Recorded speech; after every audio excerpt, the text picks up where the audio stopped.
Chapter 10. From the Breakup of the Roman Empire to Charlemagne. Although our purpose is to trace the history of Christianity in its vital rather than its external aspect, it is necessary to have some idea of the background of events in the world, against which the light, now so sorely dimmed, was to shine, though dimly, during the dark centuries upon which we now enter. The Roman Empire of the West came to an end in AD 476, when Odoacer, king of the Heruli, assumed the title of king of all Italy. Some fragments, however, remained under the sway of the Emperor of Constantinople. This eastern part of the empire survived for centuries, being gradually dismembered by the Mohammedan conquests till the Turks finally destroyed its last vestiges in the 15th century.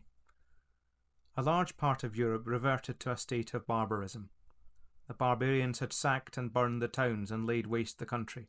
The roads fell into disrepair, schools had largely disappeared, and even the clergy became illiterate. The barbarian tribes who had settled in the Roman domains could neither read nor write. In the parts of Italy which now remained attached to the Eastern Empire, and in Ireland among the monks, a lamp of learning was in some degree kept burning.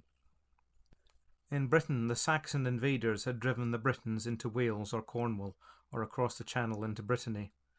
Europe had become parcelled out among the barbarian chiefs, and the citizens of fallen Rome and the barbarian tribes lived alongside one another for several centuries without entirely mingling. Clovis, king of the Franks, adopted the Christian religion in 497 under the influence of his wife. His conversion resembled that of Constantine.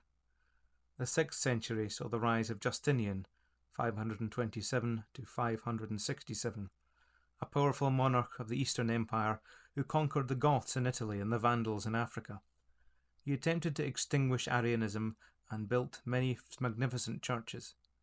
In 544 he closed the schools of philosophy in Athens and decreed that no public office was to be held by a pagan.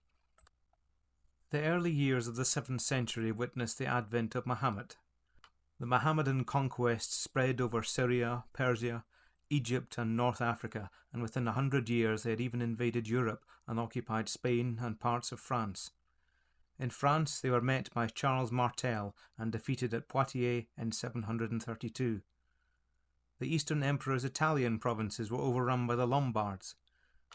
Pepin, the younger son of Charles Martel, with the aid of the Pope, deposed Childeric and became king of the Franks.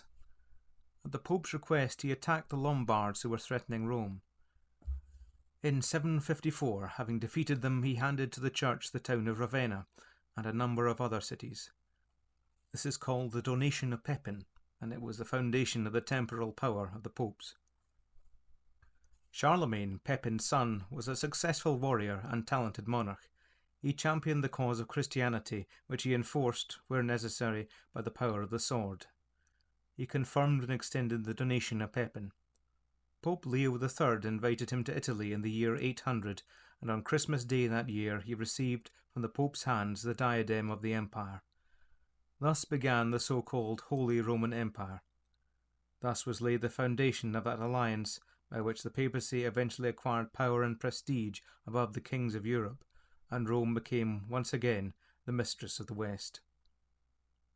Having thus very briefly traced the political history of the Dark Ages, let us take a glimpse at the public aspect of the Church before seeking for evidences of true Christianity shining amid the gloom which had filled both the Church and the world.